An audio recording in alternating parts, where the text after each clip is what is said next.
Welcome to Young Asia Television.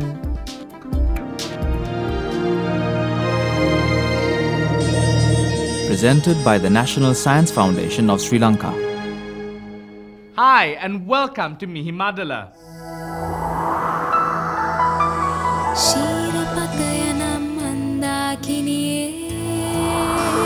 නිල් පැහැයෙන් හැඩවූ එකමලොවක් නැත්තේ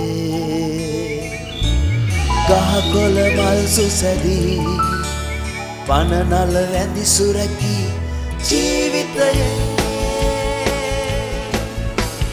පිපිරෙන්නයි ගිනි කඳු ඇත්තේ ගලායන්ට දිය මං ඇත්තේ මද සුළඟද රළු විය හැක්කේ කඩා වැටේ උල්කා අහසේ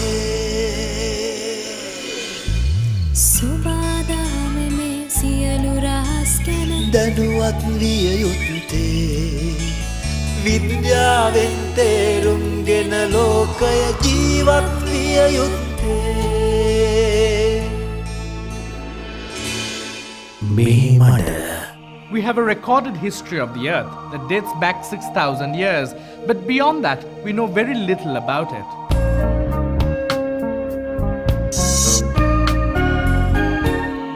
Modern geologists, based on extensive and detailed scientific evidence, consider the age of the Earth to be around 4.567 billion years. The evolutionary history of the primates can be traced back for some 60 million years as one of the oldest of all surviving placental mammal groups. With the beginning of modern climates marked by the formation of the first Antarctic ice in the early Oligocene around 40 million years ago, primates were extinct everywhere but Africa and southern Asia. The term Holocene means completely recent and refers to the present geological era.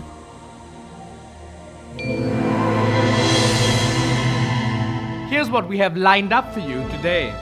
The National Science Foundation. Research grants. School projects. Future goals.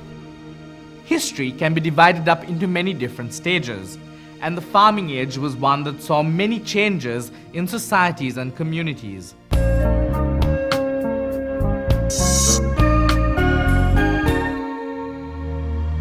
Early farmers used a bow-shaped stick that was dragged along the ground to plough the earth.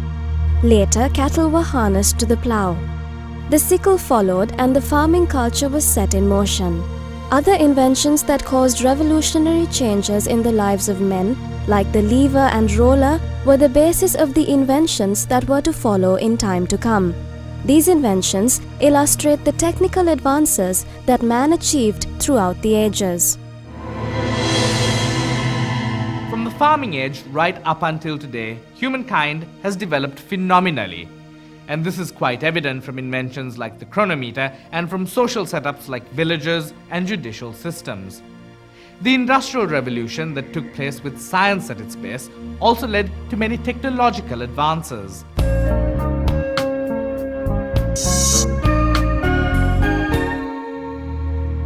Driven by a desire to discover new things, man invented many things that set the tone for future events.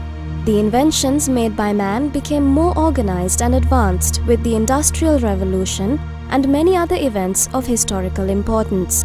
For example, the world wars changed the nature of the inventions and new inventions became a necessity. The private sector and the government sector of many countries the world over, realizing the importance of research and inventions for the state, began to show more support for research. Some countries have even come to be known as world superpowers because of their revolutionary inventions. Such widespread interest in science and technology is yet to be witnessed here in Sri Lanka. But recently, the government has been taking steps to ensure change.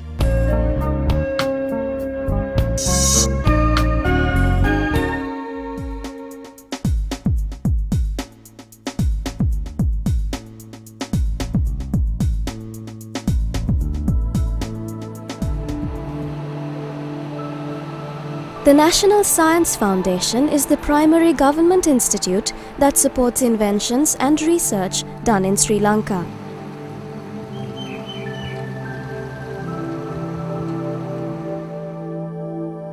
Started under the Science and Technology Development Decree of 1994, it is the successor of the Natural Resources, Energy and Science Authority.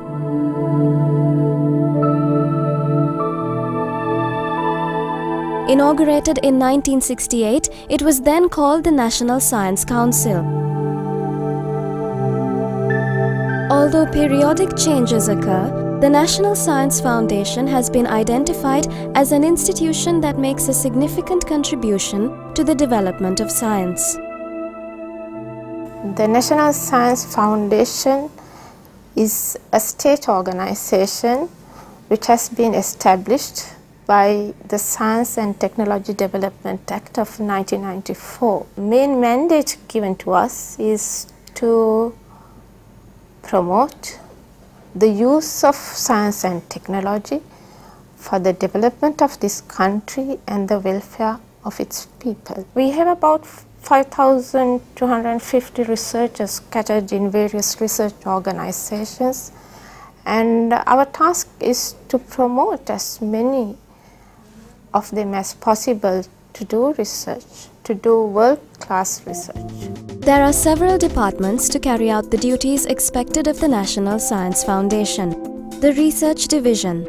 This division aims to support necessary scientific research in order to improve the quality of life of the people of Sri Lanka. This task is carried out via several different methods. Theme-oriented research projects, research-centered program, research scholarship, higher research scholarship, equipment donations, spare parts donations, awarding skills trophies to scientists who have attained research assistance from the National Science Foundation.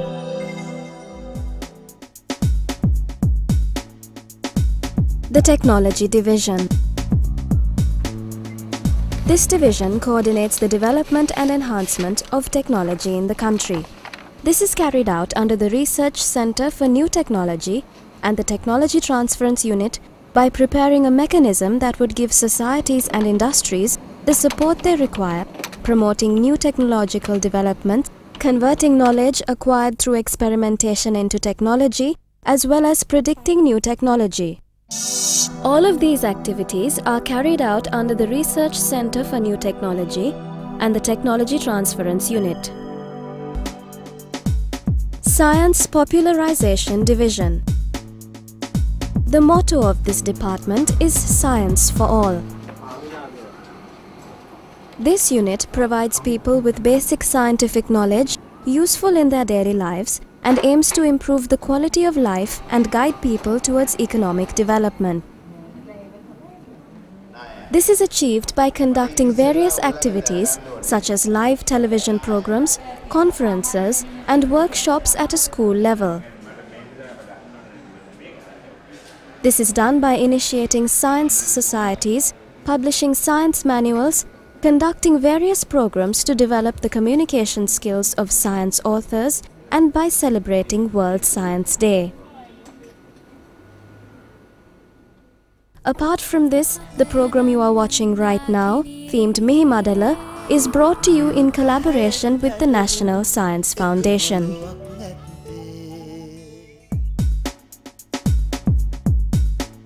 International Liaison Division.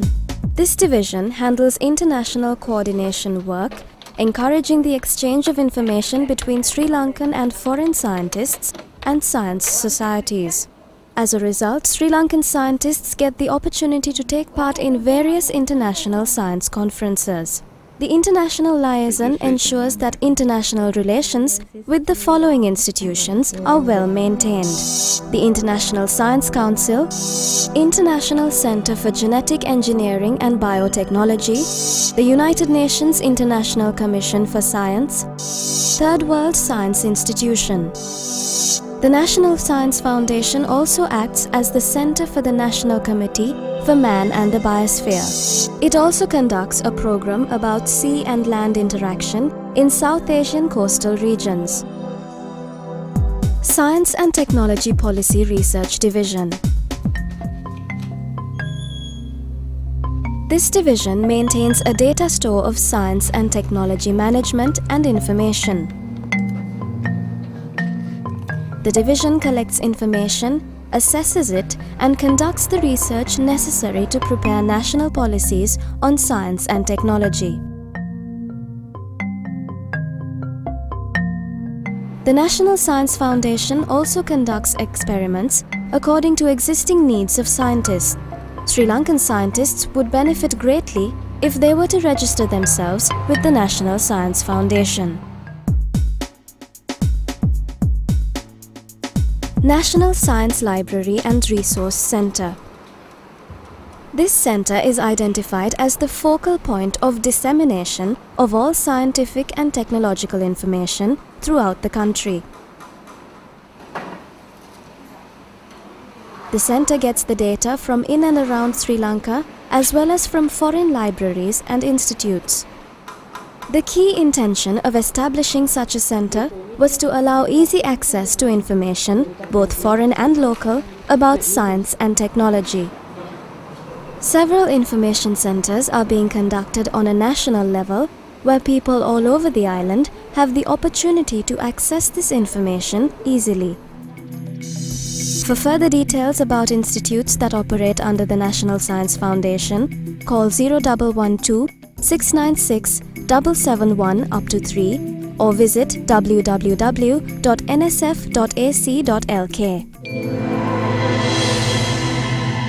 Let's now take a look at some of the efforts of the National Science Foundation to popularize science at a school level.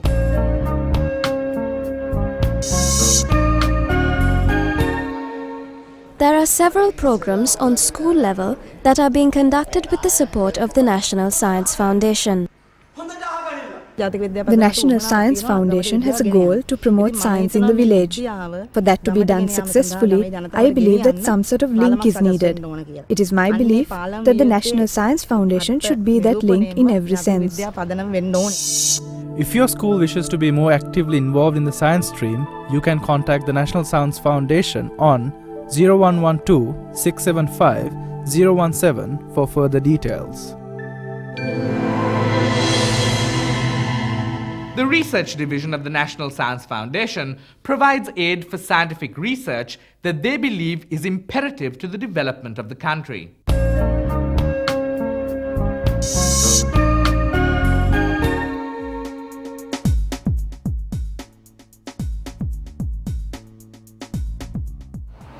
Scientist Devika De Costa has successfully completed her experiments with the aid of the National Science Foundation. The chief objective of this research, which is being funded by the National Science Foundation, is to determine an alternate bioscientific method to prevent post-harvest loss in plantains.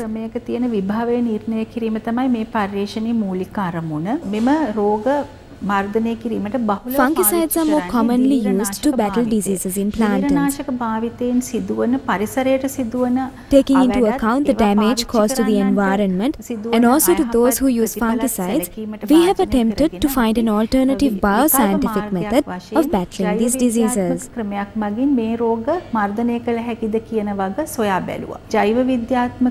bioscientific method is directly or indirectly using one life form to check the growth or development of another life form that could be potentially harmful.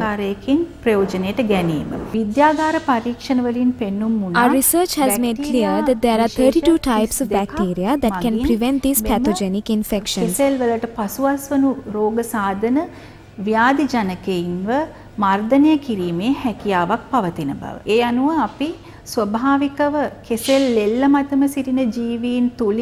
By experimenting on life forms already existing on plantains, we have discovered 4 specific types of bacteria that are capable of battling pathogenic infections like rotting of the stalk. එම bacteria විශේෂ 4න් අපිට කෙසෙල් වල පසුවස්වනු කාලයේදී ඇතිවන ඇන්ත්‍රැක්නෝස් රෝගය, කෙසෙල් වල වහල්ල කුණු වීම, ගෙඩියේ අග කුණු වීම, ඒ වගේ We are now able to prevent about 70% of these diseases. කිරීමට ඇති හැකියාවක් පෙන්눔 කරනවා. එහිදී centigrade අංශක 50 It has been discovered that by dipping plantains in water heated up to 50 degrees Celsius for 3 minutes and then dipping them in a bacterial liquid for 5 minutes would prevent about 90% of 3 types of post-harvest diseases.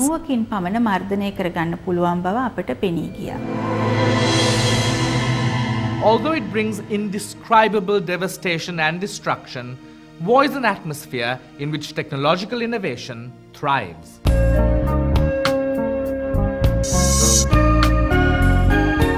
Actually, I conceived this idea while I was a student in the US. I saw the news that Sri Lanka had signed a ceasefire agreement with the LTT, and then I thought this is the best time I should help the country, and then I thought with my capability, my background in robotics, what I can do for the country. And then I understood that there's a huge landmine problem here in Sri Lanka, anti-personnel landmines especially. With these anti-personnel landmines, it counts about it's about 3.5 million landmines we are talking about in Sri Lanka. With these landmines, kids cannot go to schools, and the farmers cannot farm. And there are mechanisms to remove these landmines in place now, but the problem is that it's very slow because landmines was not a problem for the developed countries. It was a problem of the third world countries, and developed countries was not very interested in developing their technologies after the Second World War. So practically what we are using today are the technologies used in the Second World War. These technologies is very slow, the progress is very slow. People have to carry these detectors that is notorious for a lot of false alarms, and it might take about 15 to 20 years to remove these 3.5 million landmines. But the question is, can we solve this problem with the existing technology?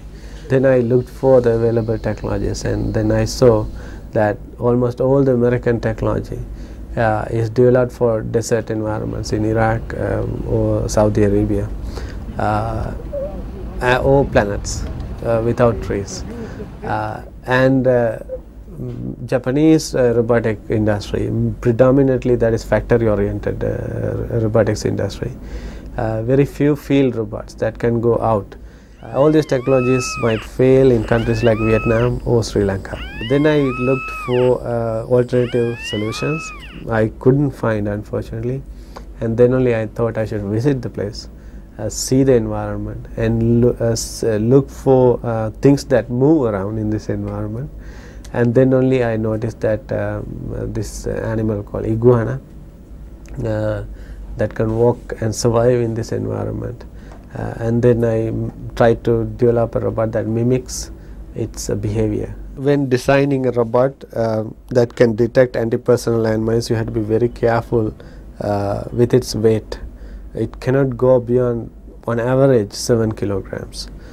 Because anti-personnel mines like P4 will detonate for a pressure more than 7 kilograms. Then we thought we should reduce the number of motors. You have to walk with 4 legs. The robot has to walk with 4 legs, but it cannot have 4 motors to control these 4 legs. We designed one that has only 1 motor, 4 legs, and mimics the motion of a iguana. That was I think, the ingenuity of our team. Any research project in any developing country, the first problem you face is the funding problem. I was like wondering how I can finance this project, and the National Science Foundation located and spotted me, and then they started funding me, and then they guided me right throughout. Dr. Trishanta Nanayakara is assisted in his research by a local company called Jinasena Engineering Technology and another award-winning company called Winston Laboratories.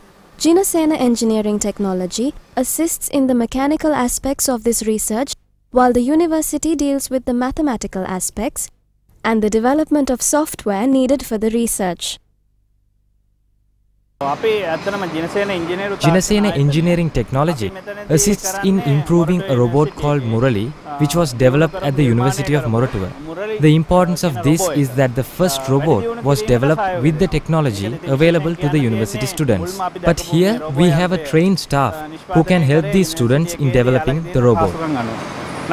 Therefore, I believe we are able to be of service to the nation. Apart from the financial support extended by the National Science Foundation to develop the robot, the foundation is also working in tandem with the private sector to develop existing technology by providing the research assistance required for future innovations. Now we take a closer look at some of the National Science Foundation's future goals to promote science and technology and help Sri Lankan inventors.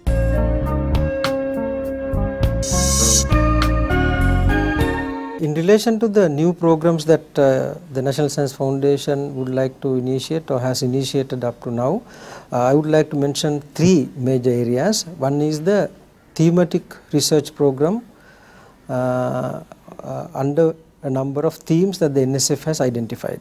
For example, we have identified themes such as alternate agriculture for self-reliance, or non-communicable diseases, or technologies for rural sector development. Number of such themes we have identified. So therefore, what we have decided now in the National Science Foundation is that we concentrate on specific themes whereby the results at the end of 2 or 3 years can be applicable at the ground level, so that that could benefit the scientific community and the nation in general. Another area that we have concentrated on is the popularization of science, especially at the school level. Now we find that children are moving away from science. So we need to encourage the children to take up to sciences, follow science subjects, and then lead the nation in the future. The third area I think I would like to concentrate is what is called the technology transfer, whereby the results of some of our research programs have to be are being taken to the village. This we do actually in collaboration with the Ministry of Science and Technology, whereby they are concentrating on the Vidata program, and we are part of the Vidata program, encouraging the villagers to take up to simple and small technologies at that level. Another area that we hope to concentrate in the future is nanotechnology. We have already established a task force on nanotechnology, and we hope that in the future we can support our scientists for research activities in nanotechnology, so that nanotechnology can become a part and parcel of our future development and the economic development of this country. Similarly, biotechnology is another area we are concentrating on. We would like to train our scientists, in fact send them abroad in the future for this purpose, to get these scientists specifically trained in technologies or the techniques that are used in biotechnology and nanotechnology, so that we can make use of all the valuable resources that we have in the country towards the development of the country. Science and technology is based largely on observing and mimicking nature, yet it has led to nations becoming increasingly powerful. Perhaps one day the contributions made by our scientists will lead Sri Lanka to become recognized as a powerful nation. Well, we hope you enjoyed being with us today on Mihi Madala, brought to you in collaboration with the National Science Foundation, and we do hope that you will join us next time too. Till then, you take good care of yourselves. Presented by the National Science Foundation of Sri Lanka.